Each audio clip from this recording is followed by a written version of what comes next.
this is a big step forward on the path to full marriage equality. We are very excited about the judge's decision. We think it was the right decision, and it's our hope that it will ultimately be the law. And what we're doing is we have organizers working across the state, engaging with people in communities to create conversations with people who don't currently support marriage equality and help them to change their mind, because that's how we're going to win. We have to change a lot of hearts and minds in Ohio, and we're doing that one-on-one, and those conversations take time. So I want you to send a shout out, 2 words called thank you to Judge Black. Judge Black! Judge Black!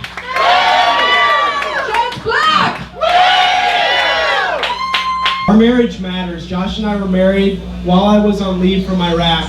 And our marriage matters to us in our hearts. It matters to Washington, D.C. It matters to the military. It doesn't matter in Ohio. And Judge Black today said that's wrong. He's changing that. And he was very supportive when I told him. He wasn't surprised. And was probably one of our biggest supporters, surprisingly. Still is. He's a good friend of ours. He's a great guy. So that was a while ago. We've been together a few years now.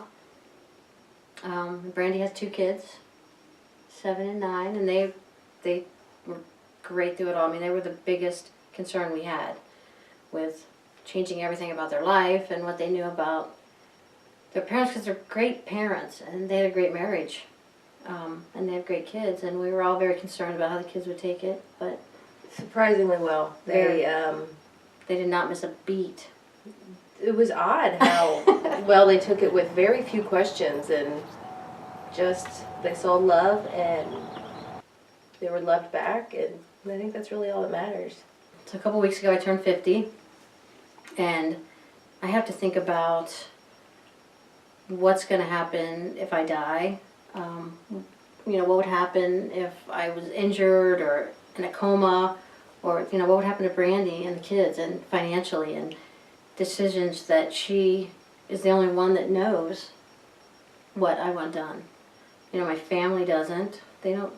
She's the most intimate person with me and knows, what I would like to happen, and she has absolutely no right to make those decisions for me if I can't. It's not about special rights. It's just about being treated equal and the same as everyone else.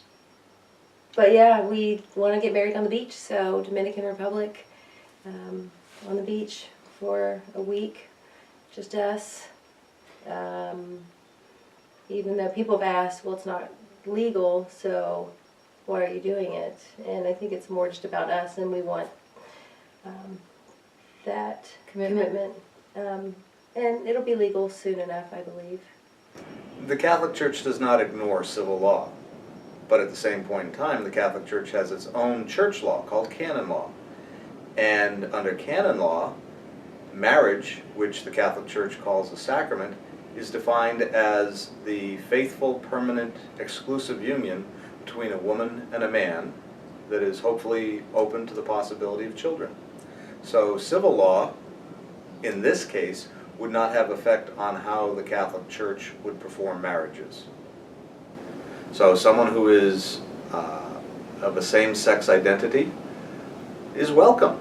The question would be, are they active in their sexuality? That's where the Catholic Church would have problems. I've not heard one good example of why me being married is going to affect anyone else's marriage, children, anything. There are churches accepting already. Some of the Episcopal churches, some of the more liberal traditions in Christianity are recognizing same-sex unions. Some are even ordaining same-sex partners to clerical orders. People who are in a married relationship in the Episcopal Church sometimes are ordained as clergy or as a bishop. So there are some churches that will accept this. The Catholic Church will not be one of them. I am very irritated when people use the Bible any way they see fit. Mm-hmm. If it's something that they personally don't agree with, let's use something from the Bible. If you're going to follow the Bible, then follow the Bible and everything that's in it, and then you can use that argument with me. But with everything going on in this world, finding love is difficult enough. But let it be.